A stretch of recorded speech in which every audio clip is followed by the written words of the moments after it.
दोस्तों, जैसा कि आप सभी लोग जानते हैं कि 23 जनवरी 2026 यानी शुक्रवार को पड़ रही है माघ माह की शुक्ल पक्ष बसंत पंचमी व्रत और सरस्वती पूजा। और दोस्तों, यह वह तिथि है जो माघ में पड़ने वाली सबसे बड़ी तिथि है, क्योंकि यह शुक्रवार के दिन पड़ रही है और इसका बहुत ही बड़ा और विशेष महत्व होता है। पूज्य गुरु जी ने कहा है कि अगर कभी भी मौका लग जाए और माघ मास की बसंत पंचमी व्रत और सरस्वती पूजा शुक्रवार को पड़ जाए तो आप लोगों को एक चुटकी काला तिल वाला उपाय तो अवश्य ही करना चाहिए। लेकिन माघ मास पूजा दोनों का संयोग बहुत कम आता है। और इसी के साथ में गुरुजी ने अपने शिव पुराण कथा में बताया है कि इस दिन आपको एक चुटकी काला तिल वाला उपाय तो आपको अवश्य ही करना चाहिए, क्योंकि ऐसा दिन पूरे साल में सिर्फ एक ही बार आता है। और दोस्तों, आप सभी लोग जानते हो कि शुक्रवार बसंत पंचमी का अगर सबसे बड़ा कोई उपाय है तो एक चुटकी काला तिल वाला उपाय है। तो दोस्तों, शुक्रवार बसंत पंचमी के दिन आप लोगों को इस एक चुटकी काला तिल वाला उपाय को जरूर करना है। बहुत सारे लोग होंगे जिन लोगों ने इस उपाय को ना किया हो, मतलब पूरा महीना निकल गया, उन्होंने किसी भी दिन इस एक चुटकी काला तिल वाला उपाय को ना किया हो।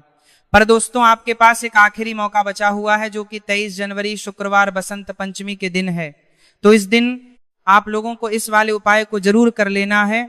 भले ही आपने पूरे महीने भर इस उपाय को ना किया हो, पर अगर आप इस माघ मास के शुक्रवार बसंत पंचमी के दिन अगर इस वाले उपाय को कर लिया तो आपको इस उपाय को करने का वह फल मिलेगा जिसकी आपने कभी कल्पना भी नहीं करी होगी। इसीलिए आप लोग इस वाले उपाय को एक बार जरूर कर लेना है, ताकि आप लोगों के हाथ से यह मौका ना जा सके और आपको इस उपाय को करने का फल मिल सके। दोस्तों, यह उपाय पंडित जी ने अपनी अभी के ही श्री शिव महापुराण की कथा में बताया है, जिस उपाय को आज हम आपको बहुत अच्छे से समझाने वाले हैं। वीडियो को देखने के बाद इस उपाय को समझने के लिए आपको कोई और वीडियो को देखने की जरूरत नहीं पड़ेगी। तो चलिए दोस्तों, उपाय को शुरू करते हैं। देखिए, ये इस माघ मास के शुक्रवार बसंत पंचमी के दिन ये इतना खास होता है, इतना महत्वपूर्ण होता है। देखा गया है कभी कभी बड़े बड़े पूजा पाठ अनुष्ठान से जो मनोकामना पूर्ण नहीं होते, वो माघ मास के शुक्रवार बसंत पंचमी के दिन एक छोटे से उपाय करने से ही आपकी मनोकामना पूर्ण हो जाती है। और बहुत सारे लोगों ने इस उपाय को किया भी है और उनको इसको करने का फल भी जरूर मिला है। अगर आप लोग भी इस उपाय को करना चाहते हैं तो आप इस उपाय को पहले अच्छे से समझ लेना, सुन लेना, उसके बाद करना। आपको इस उपाय का फल जरूर मिलेगा। और इस उपाय को कर लेने से आपके घर में चाहे किसी भी प्रकार की दोहक और समस्या क्यों ना चले रही हो, आपको उसका कारण भी नहीं पता है कि भाई यह समस्या किस कारण से चल रही है, उसका कुछ भी कारण हो सकता है। जैसे पितृदोष हो सकता है, किसी भी तरह का मंगल दोष भी हो सकता है। तो इस दिन आप लोगों को यह वाला उपाय कर लेना है। यह एक ऐसा उपाय है जिस उपाय को अगर किसी विशेष दिन पर किया जाए तो भाई उस विशेष दिन का जो है वह तो हमें मिलता ही मिलता है। पर हमने उस दिन पर इस उपाय को किया है तो हमें उससे भी बड़ा फल मिलता है, और फल बहुत जल्दी मिलता है, क्योंकि आप इस उपाय को बहुत ही बड़े और विशेष दिन पर कर रहे हो।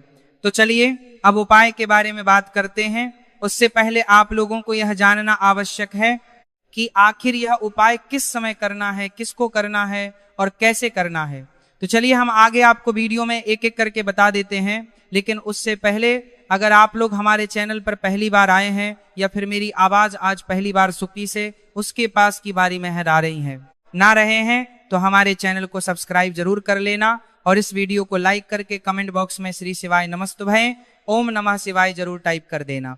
तो दोस्तों, इस एक चुटकी काला तिल वाला उपाय को हमें इस शुक्रवार बसंत पंचमी के दिन कैसे करना है, किसको करना है, किस समय करना है और कहां पर करना है, ये सारे सवालों के जवाब आपको इस वीडियो में मिल जाएंगे।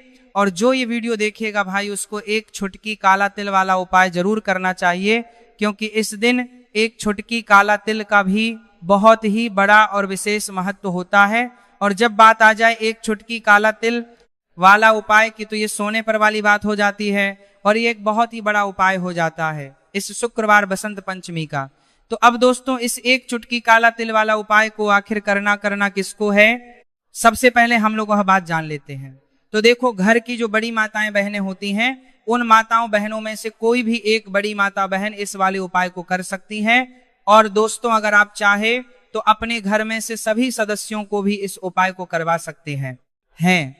अगर किसी व्यक्ति की खुद की कोई मनोकामना है, खुद की कोई दुख और परेशानी है जो कि वह अपने लिए ही करना चाहता है, इस वाले उपाय को तो वह खुद अपने लिए भी कर सकता है।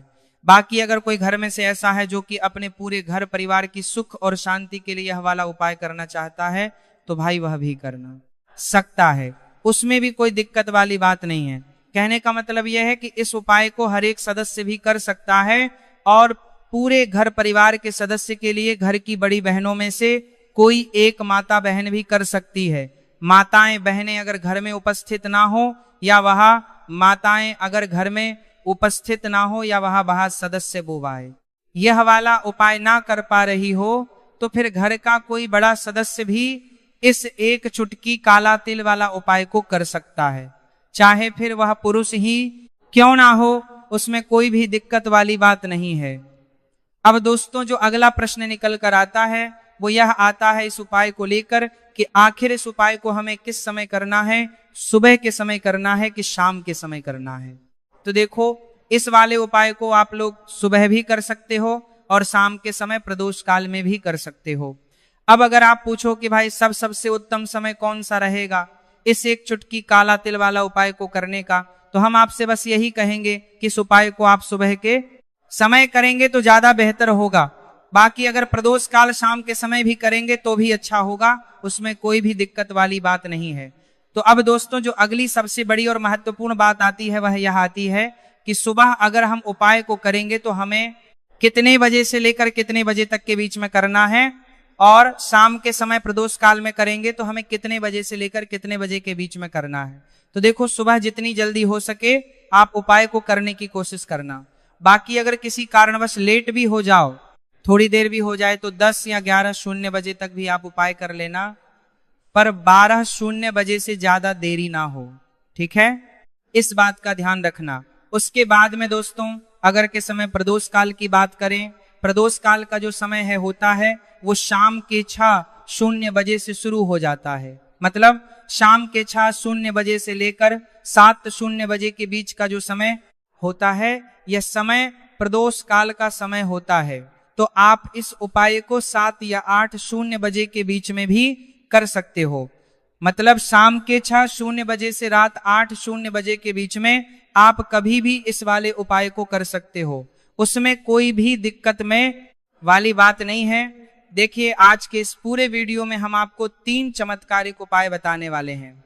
यह तीनों ही उपाय बहुत खास और बहुत ही विशेष होने वाले हैं। तो चलिए दोस्तों, जान लेते हैं गुरुजी द्वारा बताए गए पहले उपाय के बारे में। देखिए, यह उपाय आपको अपने परिवार के लिए करना है। यदि आप चाहते हैं कि आपका परिवार का प्रत्येक सदस्य तरक्की करें, उन्हें हर कार्य में सफलता की प्राप्ति हो, तो आपको यह उपाय करना है।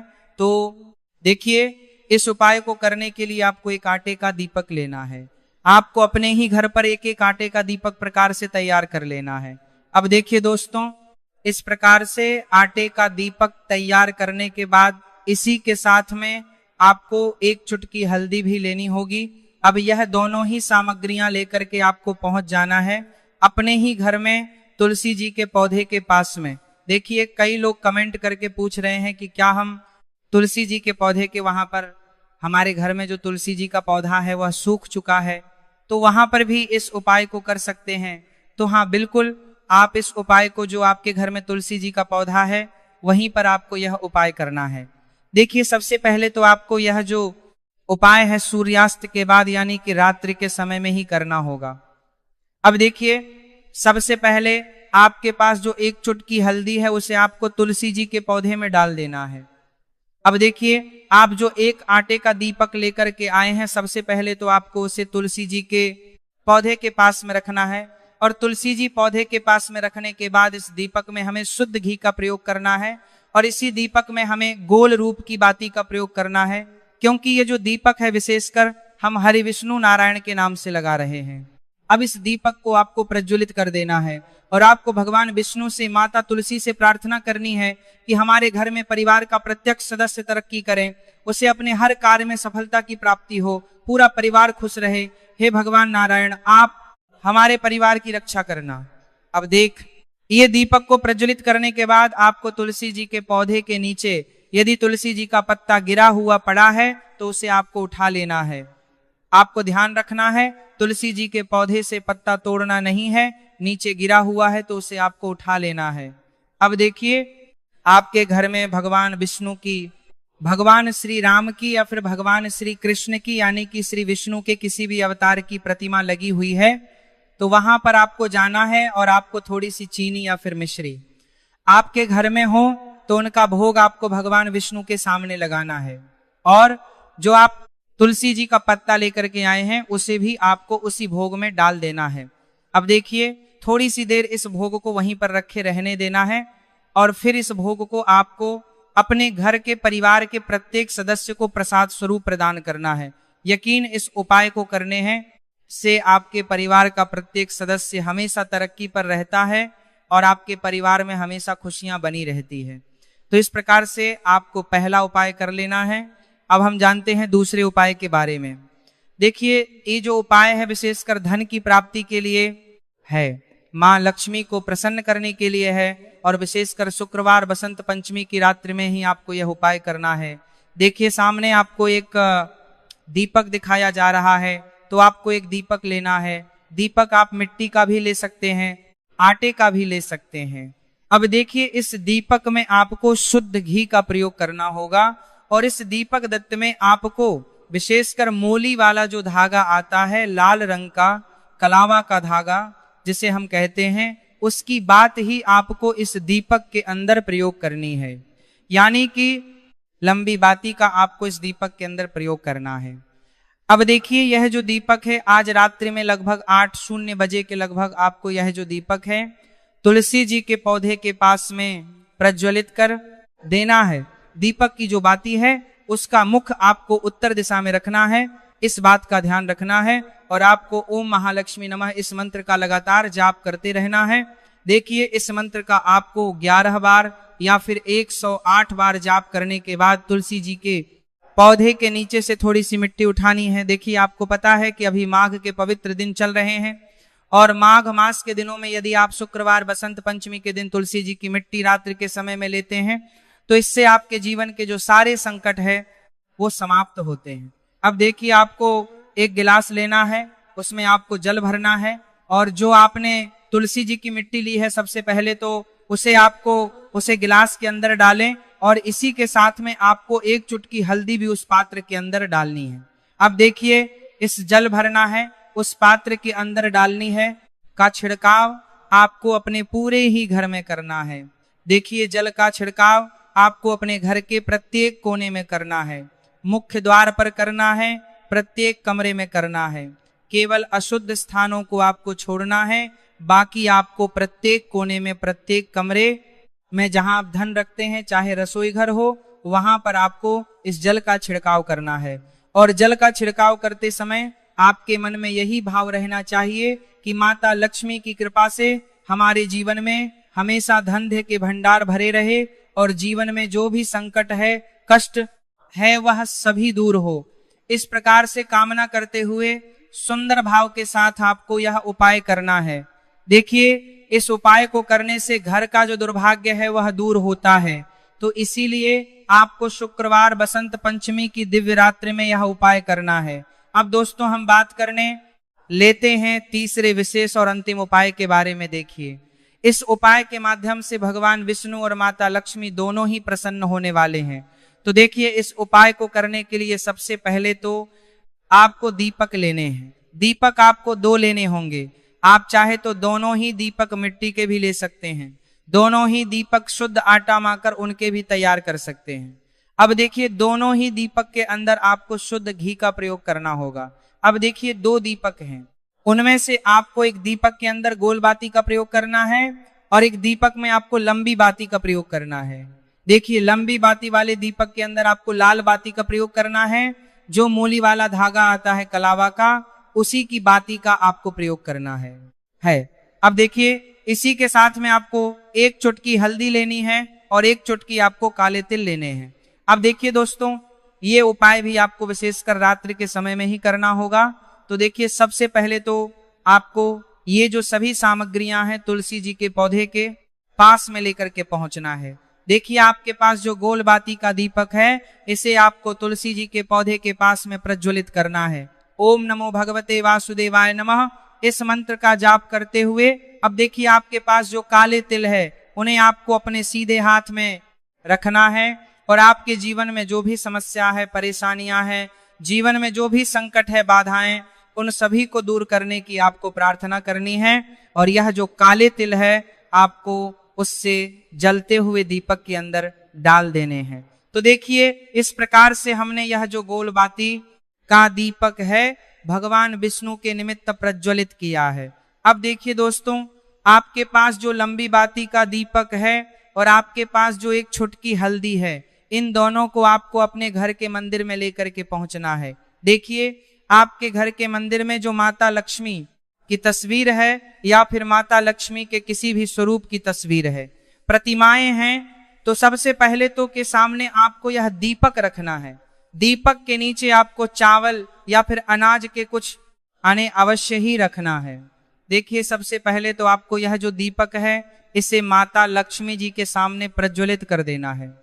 अब देखिए, आपके पास जो एक चुटकी हल्दी है इसे आपको जलते हुए दीपक के अंदर डाल देना है और आपको ओम महालक्ष्मी नमः या फिर ओम नमो भगवते वासुदेवाय इस मंत्र का जाप करना है। माता लक्ष्मी से आपको प्रार्थना करनी है कि जीवन से जो भी दुर्भाग्य है, दरिद्रता है, उन्हें आप समाप्त करें और हमारे घर में हमेशा सुख, शांति और समृद्धि बनी रहे। इस प्रकार से आपको कामना करनी है। तो देखिए दोस्तों, इस प्रकार से आज के इस वीडियो में हमने आपको शुक्रवार बसंत पंचमी की रात्रि में किए जाने वाले 3 महा उपाय बताने का प्रयास किया है। जो भी आपके लिए उचित है, सरल है, उसे आप कर सकते हैं। तो दोस्तों, यह थे पूज्य गुरु जी द्वारा बताए गए कुछ बहुत ही खास सुख। अगर आपको जानकारी अच्छी लगी हो तो वीडियो लाइक करिएगा। मिलते हैं फिर एक नई वीडियो के साथ।